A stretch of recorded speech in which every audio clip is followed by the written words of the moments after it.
Jake Morrison stood on the bridge of the New Horizon and watched the massive alien station grow larger on the main screen. The year was 2387 and humanity had just received the most important message in their history. The Galactic Confederation wanted to meet them. Jake felt his heart beat faster as he thought about this moment.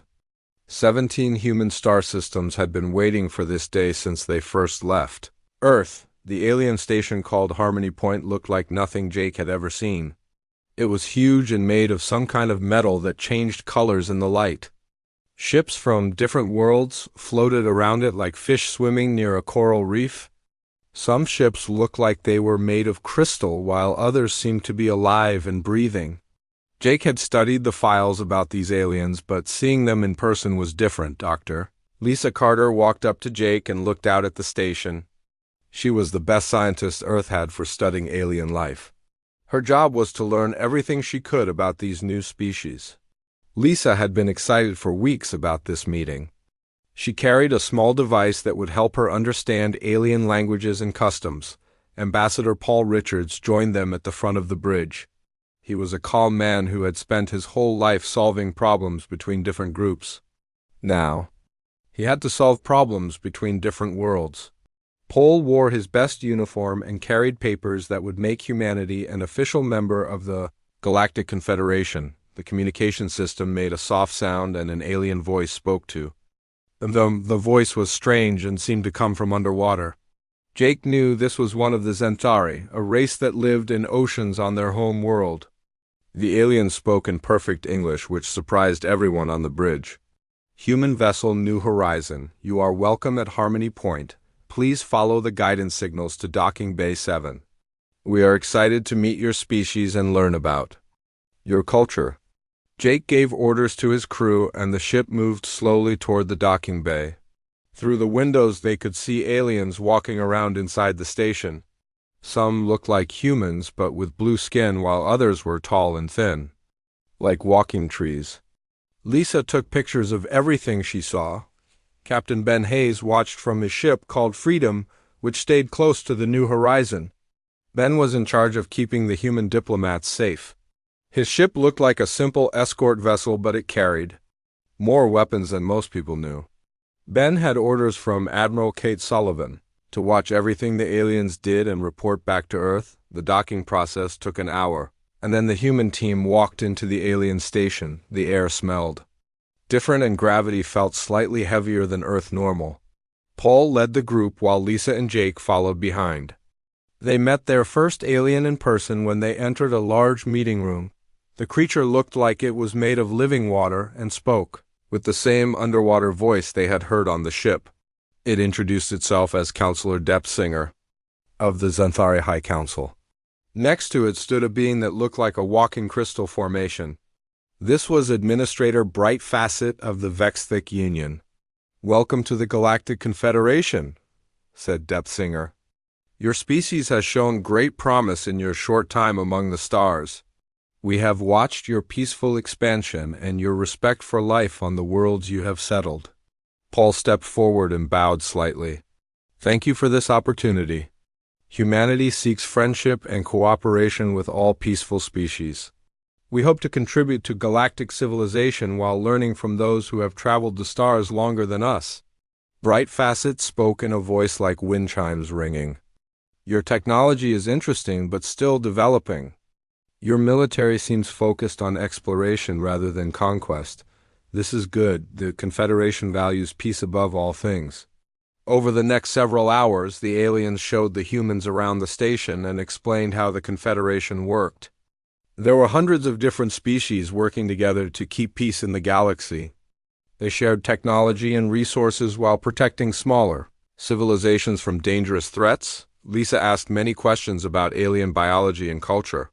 She learned that the Zentari could live for over 500 years while the Vexthic were actually group minds that shared thoughts across crystal networks. Jake was amazed by the advanced technology that seemed like magic compared to human science. Paul signed several agreements that day.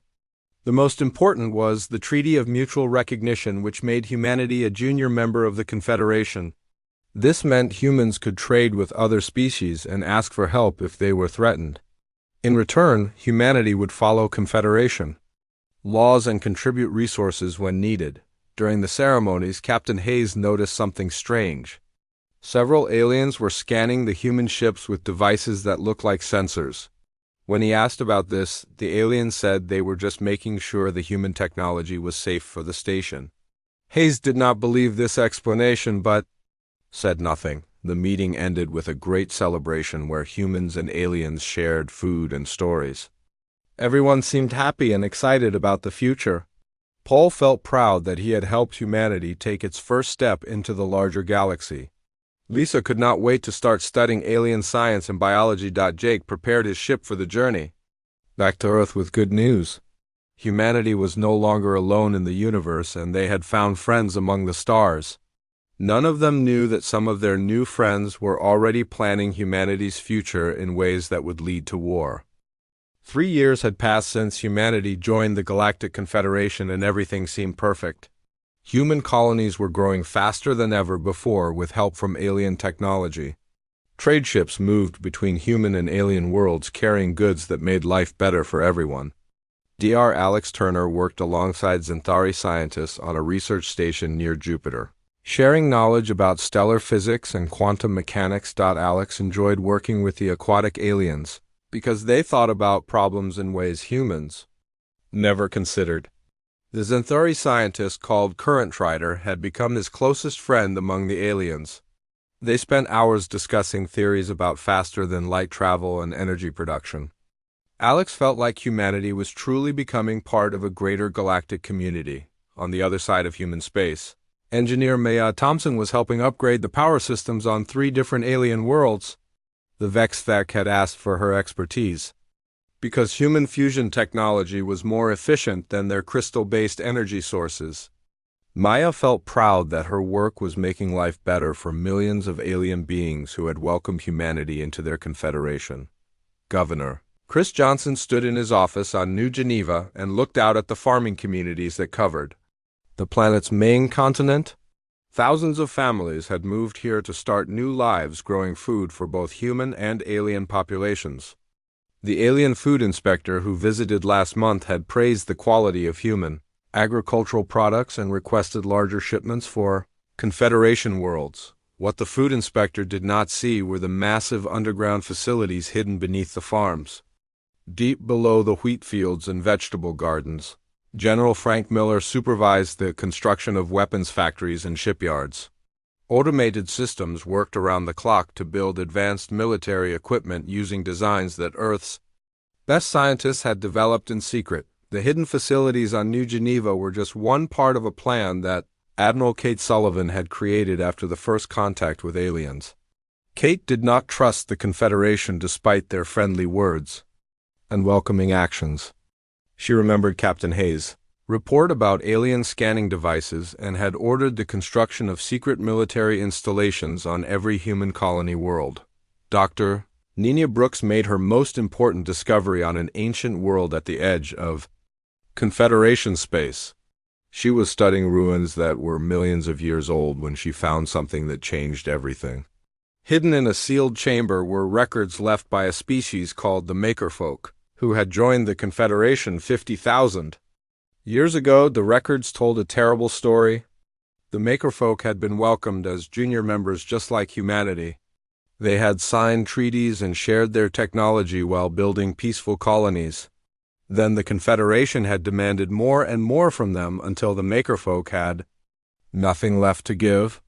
When they tried to resist, Confederation fleets had destroyed their homeworld and enslaved the survivors. Nina found similar records from 2 other species called the Wind Dancers and the Stonehearts. Both had suffered the same fate as the Makerfolk.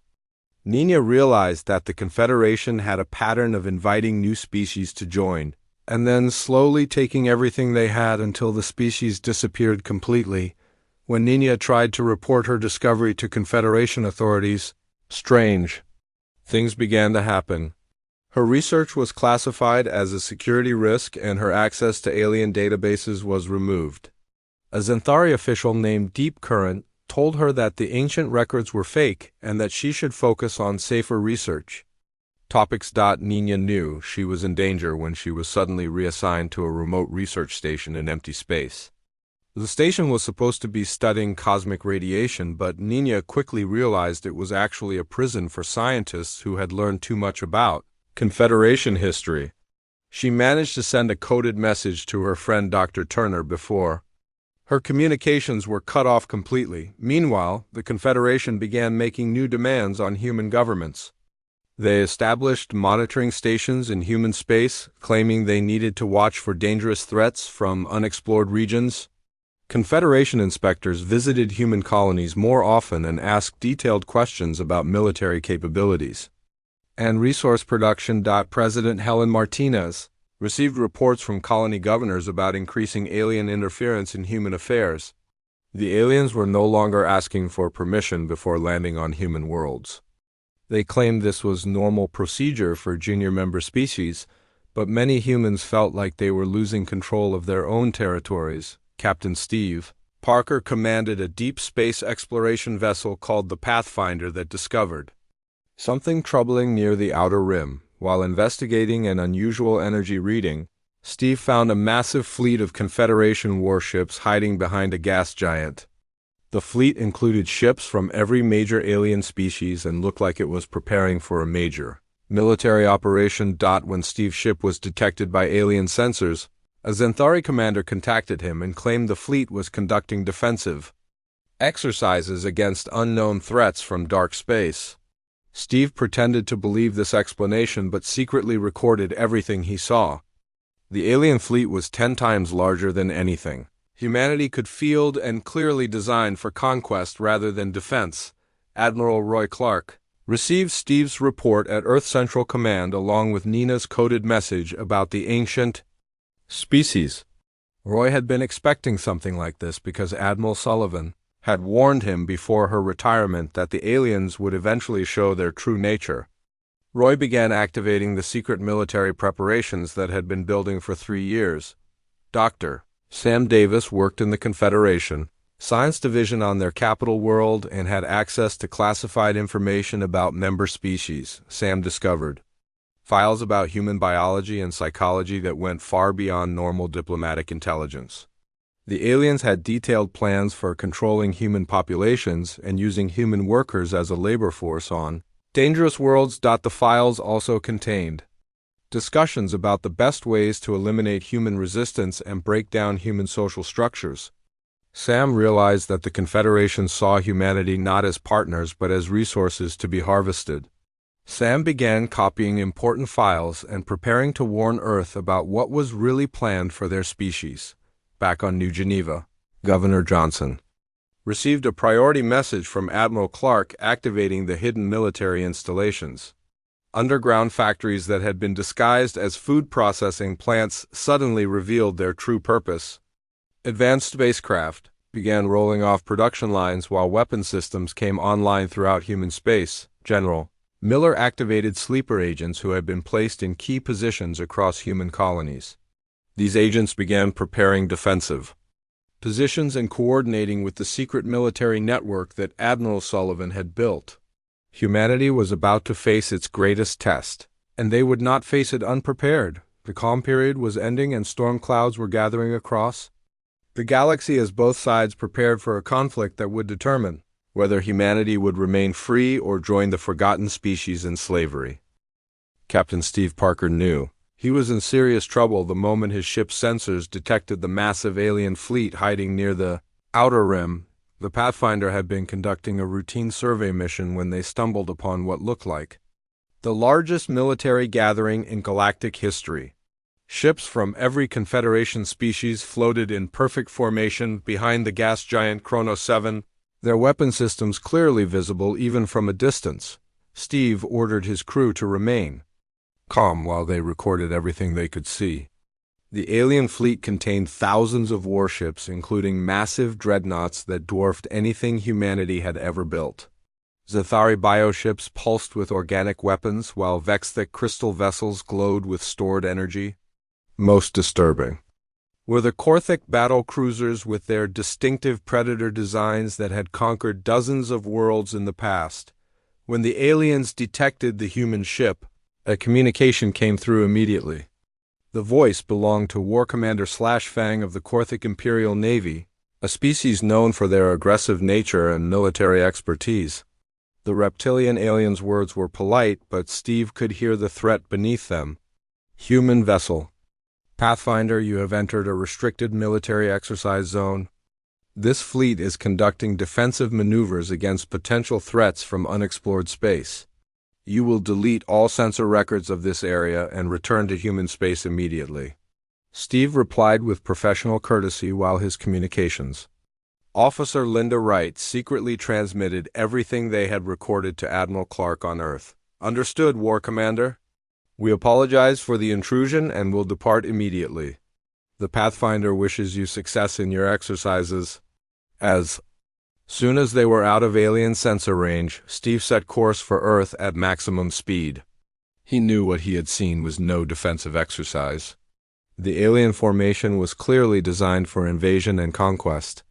The ships were arranged in attack patterns and loaded with assault troops rather than defensive equipment. Admiral Roy Clark received Steve's transmission at Earth Central Command and immediately called an emergency meeting with President Helen Martinez and the Joint Chiefs of Staff. The evidence was clear that the Confederation was preparing to attack humanity despite years of peaceful cooperation.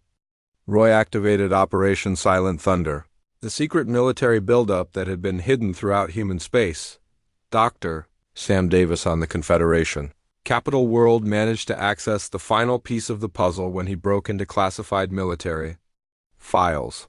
The invasion plan was called Operation Harvest Moon, and it detailed exactly how the aliens intended to subjugate humanity. Earth would be bombarded from orbit to eliminate government centers while human colonies would be occupied by alien troops. The plan called for survivors to be relocated to work camps on hostile worlds, where they would mine resources for the Confederation. Human children would be separated from their parents and raised as loyal servants, while human technology would be absorbed into alien systems. It was the same fate that had befallen the Makerfolk and other extinct species. Sam transmitted this information to Earth using a coded message hidden in routine scientific data. When Admiral Clark received confirmation of the alien plans, he advised President Martinez to take immediate action. Humanity had perhaps weeks before the invasion began, and they needed to be ready. President Martinez called for an emergency session with the Confederation Council, claiming she had important information to share about threats to galactic security. The alien leaders agreed to meet at Harmony Point, the same station where humanity had first joined the Confederation 3 years earlier. The meeting took place in the Grand Council chamber with representatives from all major Confederation species. President Martinez stood before the assembled aliens with Admiral Clark and Ambassador Richards at her side. She carried evidence of the alien military buildup and their plans for humanity's future. Honored members of the Galactic Confederation, Martinez began, I come before you today with disturbing evidence that threatens the peace we have all worked to build. Our ships have discovered massive military fleets gathering near human space under the pretense of defensive exercises. She activated a holographic display showing images of the alien fleet that Steve Parker had recorded. The pictures clearly showed the ships in attack formations with their weapons powered and ready for combat. Murmurs ran through the alien delegation. As they saw their secret preparations exposed, Martinez continued with her presentation, showing the classified documents that Sam Davis had stolen from Confederation files. We have also obtained evidence of a plan called Operation Harvest Moon, which details the complete subjugation of humanity. This is not the behavior of allies and friends.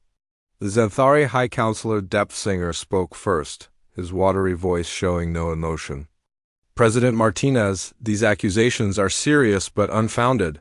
The fleet exercises you observed are legitimate defensive preparations against unknown threats from dark space.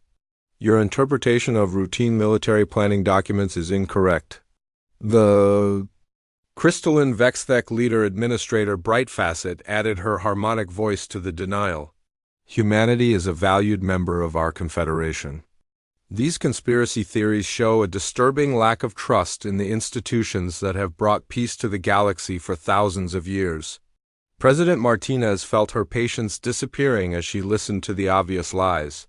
She decided to speak more directly about what humanity would do if the aliens continued with their plans. I want to be very clear about humanity's position. We seek peace and cooperation with all species, but we will not accept subjugation or slavery. She looked directly at each alien leader as she delivered her warning. Humanity has existed as a free species for thousands of years, and we will continue to exist as a free species. If the Confederation chooses to attack us, you will face consequences that none of us can undo. Reconsider your path before it leads to destruction. The Korthek, War Prime Zethkar, stood up from his seat, his scaled form towering over the other delegates. His voice carried the growl of a predator as he responded to the human warning. Your species numbers barely 10 billion across 17 small worlds. Our Confederation encompasses thousands of systems with trillions of beings. Your threats are meaningless against such power. The energy being Admiral Sage Velinari of the Luminal Collective added her crackling voice to the dismissal. Humanity has existed for a brief moment in galactic history. We have maintained order among the stars for millions of years. Submit to our authority or face the consequences of your defiance. President Martinez realized that her warning had fallen on deaf ears. The aliens were so convinced of their superiority that they could not imagine humanity posing any real threat to their plans. She stood up and prepared to leave the council chamber with her delegation. I have delivered humanity's warning as required by diplomatic protocol. What happens next will be the responsibility of those who choose war over peace. History will remember who forced this conflict and who tried to prevent it.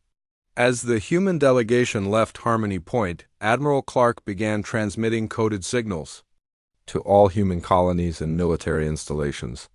Operation Silent Thunder was now active and humanity would be ready when the aliens came. The Confederation had made their choice, and now they would learn why the universe had tried to warn them about angering humanity. The Confederation attack began at exactly 0800 Galactic Standard Time, with simultaneous strikes on 6 human outer colonies. War Prime Zethkar of the Korthek led the assault fleet with confidence that this would be a quick victory against the primitive human settlements. His ships moved in perfect formation toward New Geneva, expecting to find helpless farmers and simple defensive platforms. The alien fleet consisted of 300 warships, including massive Xanthari biocruisers that could dissolve enemy hulls with acid weapons and crystalline Vexthek destroyers that fired pure energy beams. Korthek battlecruisers carried thousands of assault troops ready to occupy human settlements, while luminal support vessels provided advanced scanning and communication systems. Admiral Sage Velinari coordinated the multi-species attack from her flagship, watching sensor displays that showed human colonies as easy targets with minimal defenses. The aliens had studied human military capabilities for 3 years and concluded that humanity posed no serious threat to Confederation forces.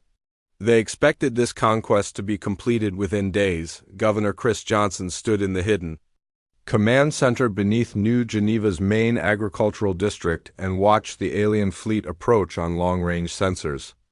Around him, military officers prepared for the battle they had been planning since humanity first joined the Confederation. Colonel Dan Roberts commanded the colony's defense forces from his position at the tactical control station. All units, report ready, Roberts announced to Johnson. Underground installations are fully powered and weapon systems are online. The aliens are about to get their first surprise.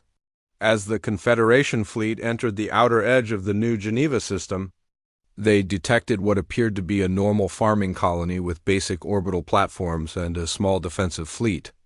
Zethkar ordered his ships to begin bombardment of military targets. While preparing landing forces for occupation duties, the first alien missiles were already flying toward human positions when the real defenses revealed themselves. Massive weapon Platforms rose from beneath the planet's surface like metal mountains awakening from sleep.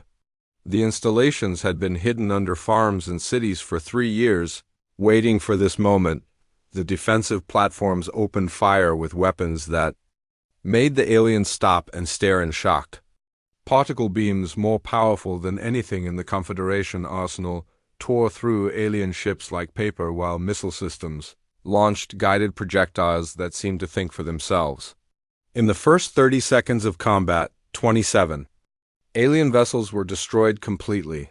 Zethkar screamed orders at his fleet commanders as human weapons continued devastating his carefully planned attack. How do they have such firepower? Our intelligence reports showed only primitive defenses. His flagship shook under the impact of human missiles that somehow penetrated Korthik armor plating. The second shock came when the human defensive fleet revealed its true nature. Ships that had appeared to be simple cargo vessels suddenly opened weapon ports and launched fighters that moved faster than anything the aliens had ever seen.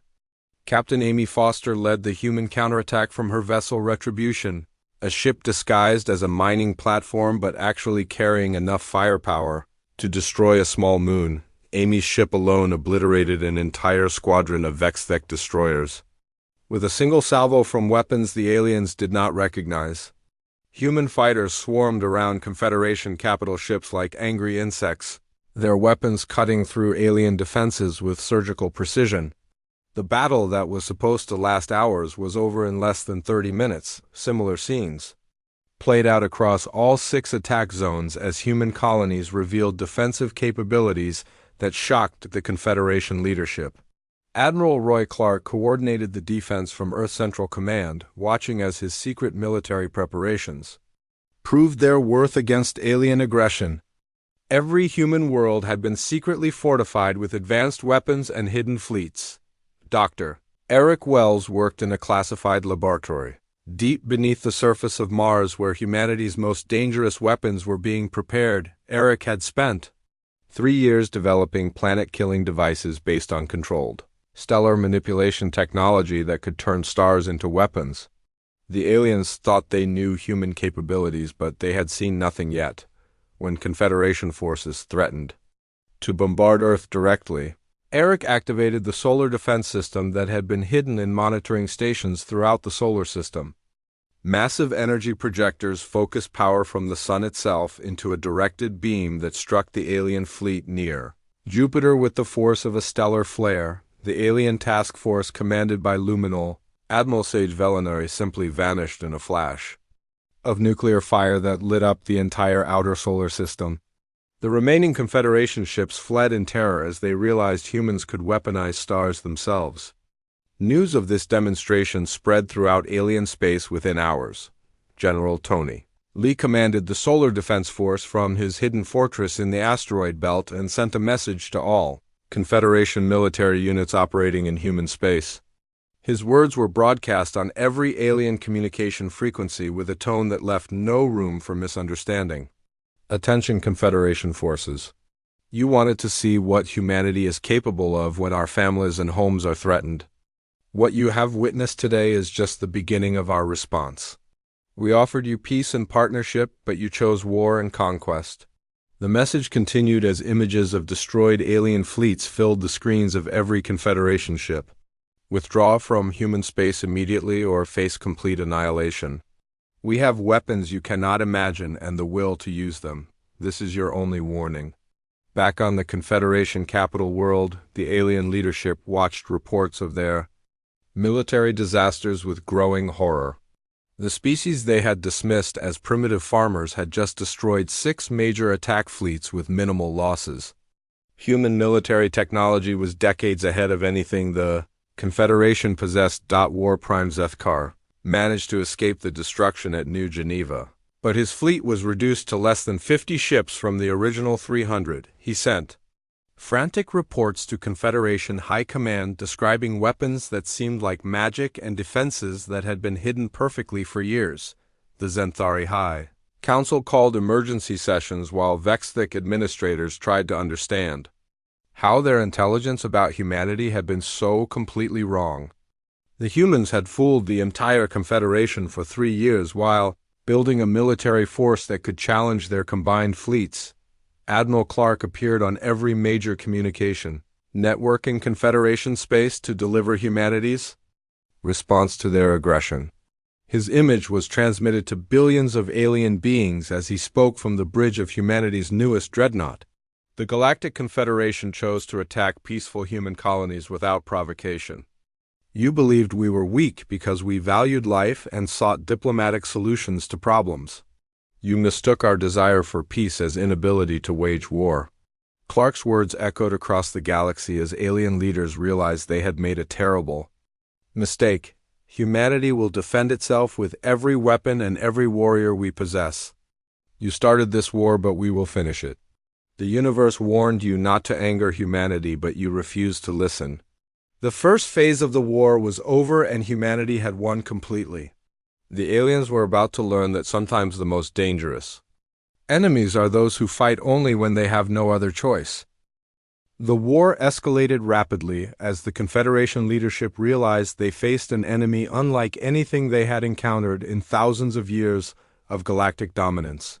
Emergency sessions convened on every major alien world as military commanders tried to understand how humanity had hidden such devastating capabilities for 3 years while appearing to be peaceful farmers and explorers. Captain Rick Stone led the first human deep strike operations against Confederation shipyards using stealth technology that made his ships invisible to alien sensors. Rick's team infiltrated the massive construction facilities orbiting the Vexthek homeworld and planted fusion charges that destroyed half their fleet production capacity in a single, coordinated explosion. The alien shipyard workers never knew what hit them as human commandos moved through their facilities like ghosts. Rick's forces used advanced cloaking devices and personal shields that had been developed in secret research programs hidden throughout human space. By the time alien security forces responded, the humans had vanished and their targets were burning wreckage. Major Kelly White coordinated guerrilla attacks on Confederation supply lines using fast attack ships that struck without warning and disappeared before enemy reinforcements could arrive. Kelly's raiders hit transport convoys carrying food and weapons to alien military bases, leaving Confederation forces hungry and poorly equipped in forward positions. The alien military machine had depended on predictable supply schedules for centuries, but human tactics made normal logistics impossible.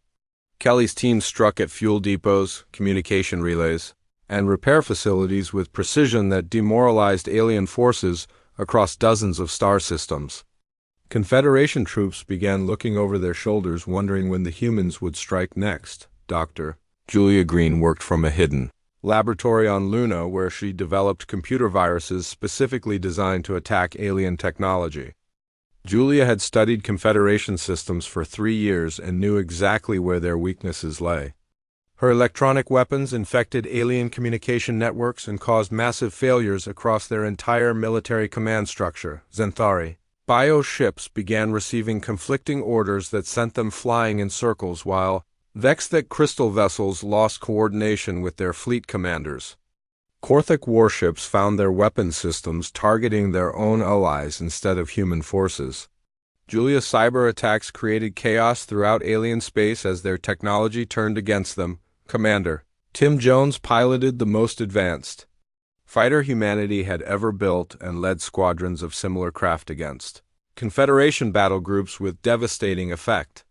Tim's fighters moved faster than alien sensors could track and carried weapons that could penetrate any known defense system.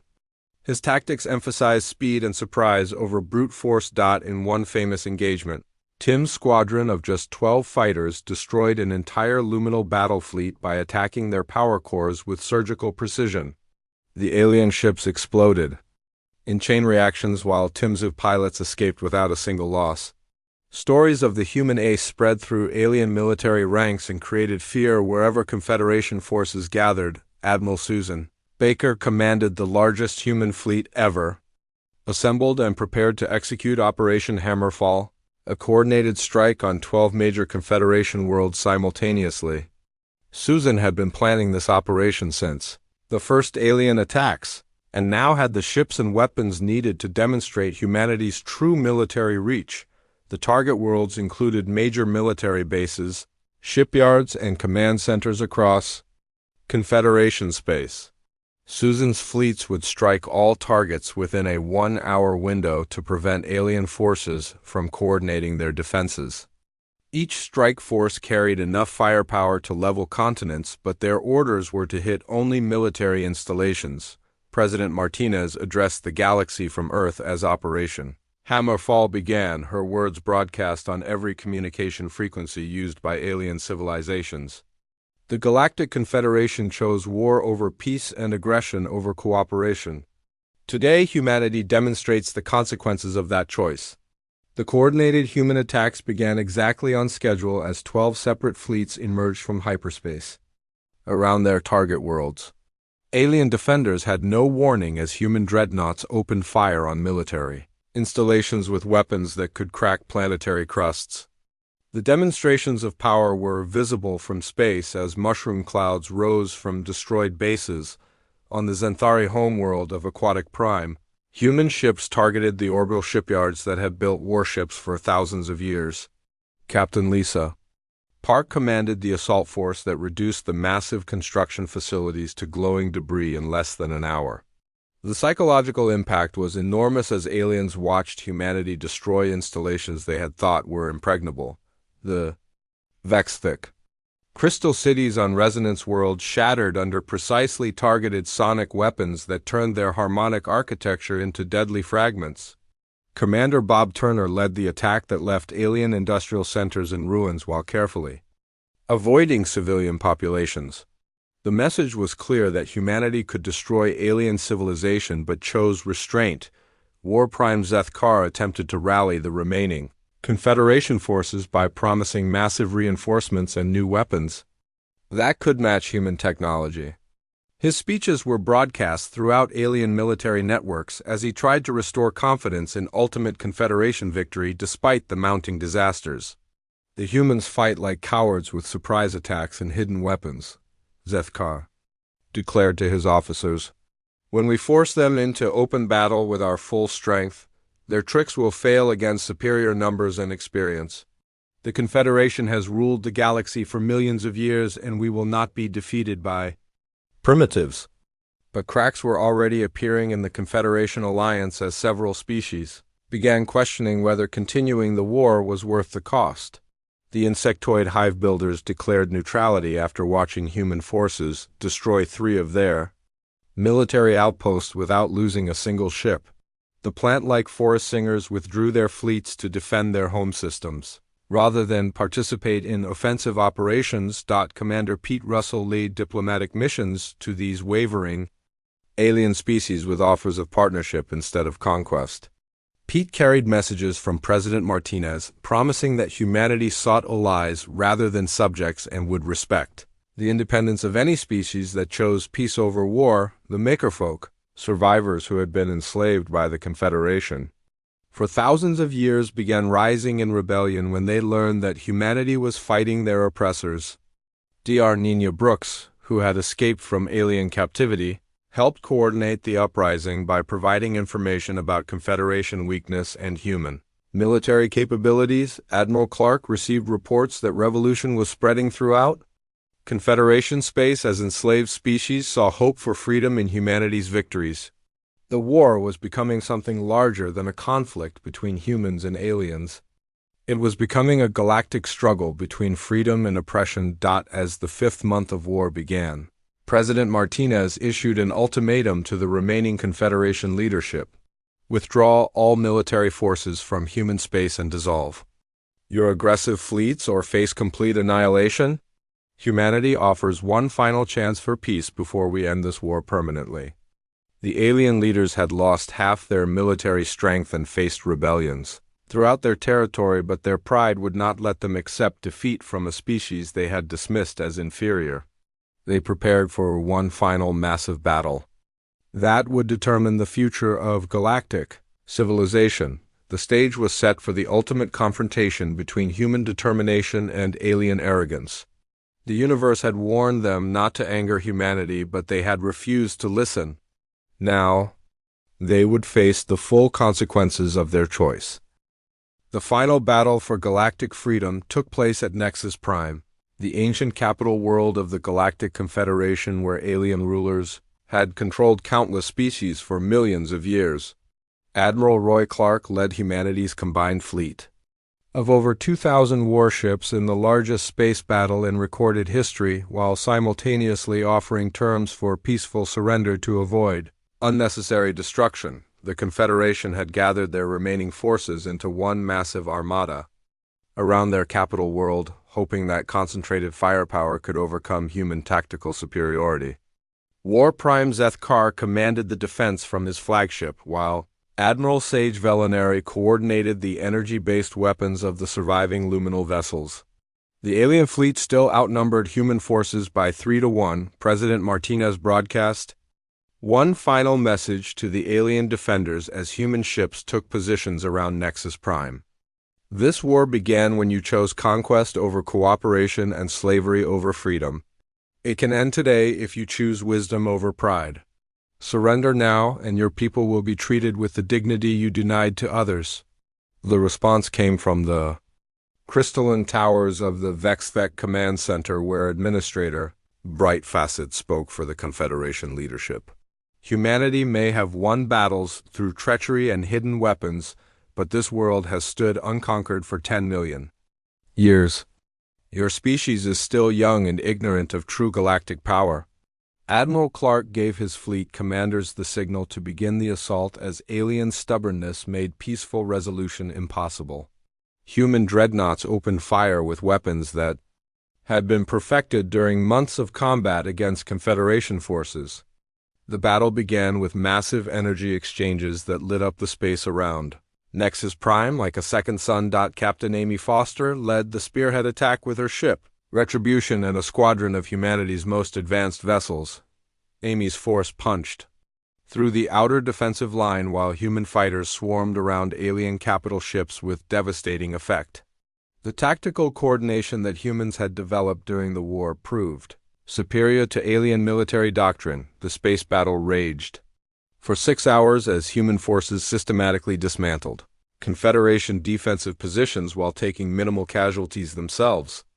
Commander Tim Jones flew his final mission of the war when he led a fighter strike that destroyed the alien command ship carrying War Prime Zeth Kar and ended organized resistance in the outer system, deep beneath the surface of Nexus Prime. Chief Engineer Lucy Martin worked with a team of specialists to prevent a final desperate gambit by the surviving alien leadership. Intelligence reports had warned that the Confederation might try to destroy their own star rather than accept defeat, taking both fleets with them in a final act of spite. Lucy's team had infiltrated the planetary core facility weeks earlier during covert operations and disabled the stellar manipulation equipment that could trigger such a catastrophe. When the alien technicians tried to activate their doomsday weapon, they found nothing but dead circuits and missing power cores that Lucy had quietly removed. As human forces landed on Nexus Prime itself, the remaining Confederation leaders realized that complete defeat was inevitable. The Xanthari High Council sent a message of unconditional surrender while Vexic administrators began broadcasting orders for all alien military units to cease hostilities immediately. President Martinez stood on the bridge of the command ship, Earth's Pride, as she addressed the defeated alien fleets surrounding Nexus Prime. Her words were transmitted throughout the galaxy to billions of beings who had lived under Confederation rule for countless generations. This war is over. The Galactic Confederation chose to rule through fear and oppression rather than cooperation and mutual respect. Today, that dark chapter of galactic history ends forever. Humanity offers a new path forward based on freedom and equality for all sentient species. The surrender ceremonies took place in the same grand chamber where the Confederation had once sentenced entire species to slavery. Admiral Clark accepted the formal capitulation documents while representatives from dozens of liberated species watched the end of an era that had lasted millions of years. 5 years later, the galaxy had transformed beyond recognition under the new order established by human leadership. The former Confederation worlds had joined the Galactic Alliance, A democratic federation where every species had equal representation regardless of their military power or technological advancement. Ambassador Nancy Turner oversaw the integration process from her office on Nexus Prime, now renamed Unity Station to reflect its new purpose as a center for interspecies cooperation. Nancy worked with former enemies to build institutions based on mutual respect rather than domination and fear. The Xanthari had become enthusiastic supporters of the Alliance after learning that humans valued their scientific knowledge and cultural wisdom. Dr. Alex Turner continued his research partnerships with Xanthari scientists while serving as director of the Galactic Science Institute that shared discoveries freely among all member species. The Vexthek crystal cities had been rebuilt, using human engineering techniques that made them more beautiful and functional than ever before. Administrator Bright Facet now served as Minister of Cultural Exchange, helping different species understand and appreciate each other's unique perspectives and traditions. Even the warlike Korthek had found their place in the new galactic order. As the elite peacekeeping force that protected smaller species from external threats, the surviving Korthak warriors discovered that protecting the innocent was more honorable than conquering the helpless. Admiral Clark established the Galactic Defense Force with advanced human technology and officers from every Alliance species. The new military existed to prevent any future attempts at galactic conquest while maintaining the freedom that so many species had died to achieve. Dr. Nina Brooks led the Truth and Reconciliation Commission that investigated the crimes of the old Confederation and worked to restore justice for the oppressed species. The Makerfolk, Wind Dancers, and Stonehearts were all restored to positions of honor in galactic society after millennia of slavery and persecution. Construction crews from multiple species worked together to build new colonies and research stations throughout the galaxy. The sight of humans, aliens, and former enemies cooperating on joint projects had become common across thousands of worlds as the Alliance expanded based on voluntary membership rather than forced conquest. A monument stood in the central plaza of Unity Station, bearing words that reminded all visitors of the lessons learned through war and suffering. The inscription read, "The universe warned them not to anger humanity. They didn't listen. Let future generations learn from their mistake and choose cooperation over conquest." The final scene showed children from dozens of different species playing together in schools that taught the history of galactic civilization, including both its dark periods and its bright future. Human children learned alien languages while alien children studied human culture, creating bonds that would prevent future conflicts. President Martinez, now in her 70s, looked out at the bustling diversity of Unity Station and reflected on the journey that had brought the galaxy to this point. Humanity had been forced to fight for their freedom but had chosen to use their victory to liberate others rather than become new oppressors. The universe had found balance at last, with humanity serving as both protector and guide for younger species while ensuring that never again would might make right among the stars. The galaxy's greatest strength was not any single species but the cooperation of all free peoples working together toward a common future of peace and prosperity.